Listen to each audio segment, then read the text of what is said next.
Be bari e beken. Tenang kita upaya matain hilu na.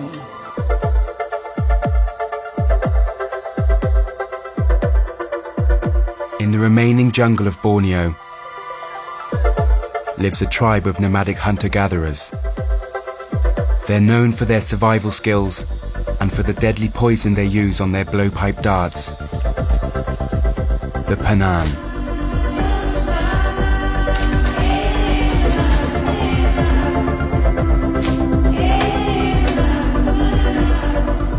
Bala is a semi-nomadic Panan tribesman.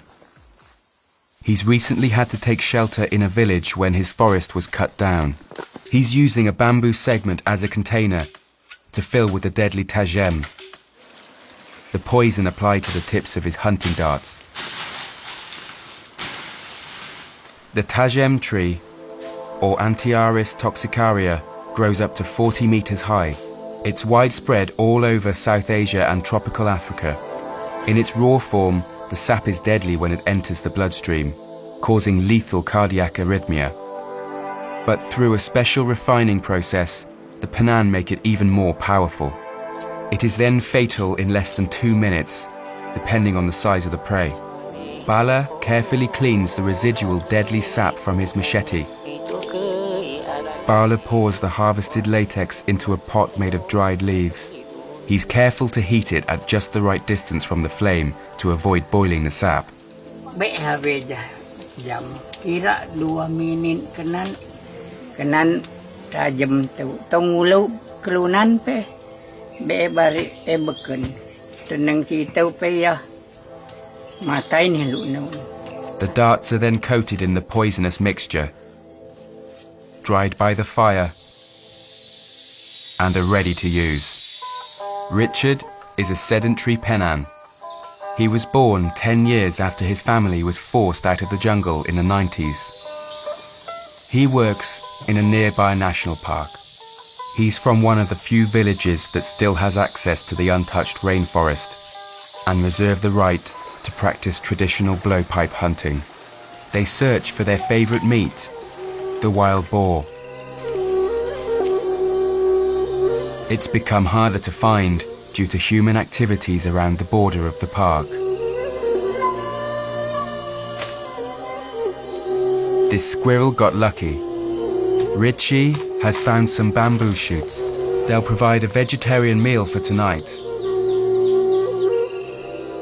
The rivers running through the national parks are clear and free of pollution from logging, which erodes the ground and makes the water muddy. The Panan can still practice fishing here. They use homemade spear guns. They also fish in swamps using bread. It only takes 3 seconds to catch a fish. Now it's my turn to try.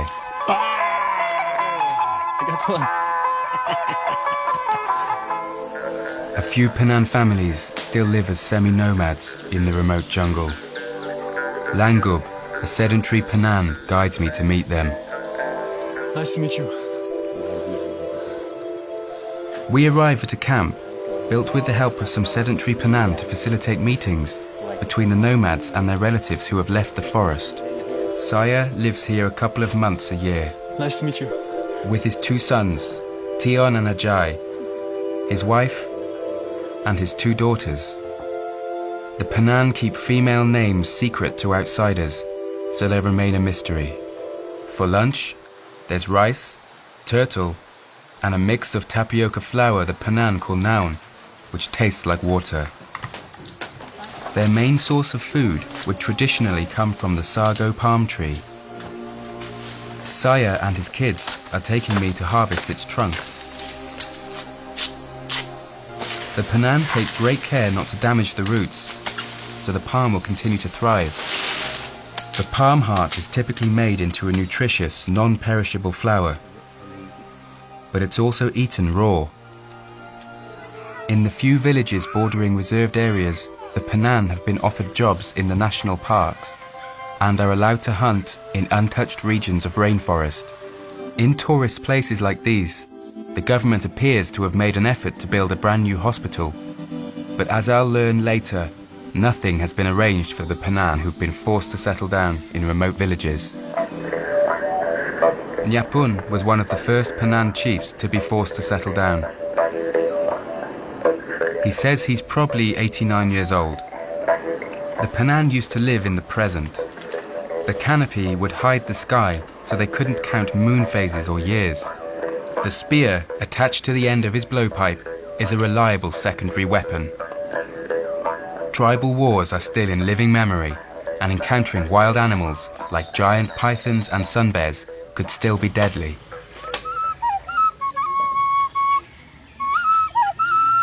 Nyapun's second wife plays nose flute. They live in this compound with their children and grandchildren. Magat hinuk magat. Sama dia cakap dah situ dah. Uban melah lebih lah memang kat situ lah malai lah min situ lah. Tapi pengaruh lah kau tu cahnya mek pitah seluang pitah nak dekat pengumuman itu uban. Ame dah pada kau dah tu cahnya ame uban mek. The older Penan folk suffer most from their lost nomadic lifestyle and struggle to adapt to life in the villages. Many suffer from depression or have lost their minds. I'm back with Bala. He shows me how to make Penan bark cloth. These were the traditional loincloths until cotton replaced them. This plant is used by the Penan to treat snake bites. It's one of the most useful medicinal plants in the jungle of Borneo, which is loaded with deadly snakes. Tau kerih mana ka etom.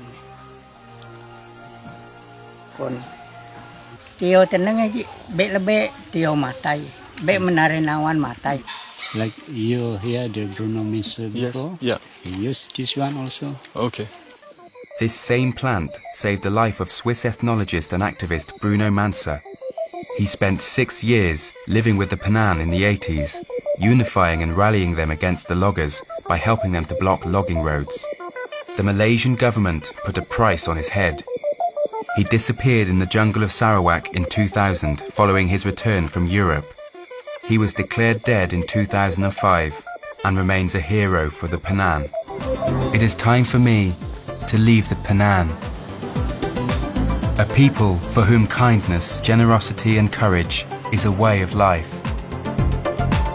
Their ingenuity and the elegant solutions they employ to thrive in some of the most challenging and complex environments must not be lost. All of humanity could benefit from Penan knowledge of plants and their understanding of nature. One day, the tables will turn, and the wealth of every country will be defined by the nature they hold.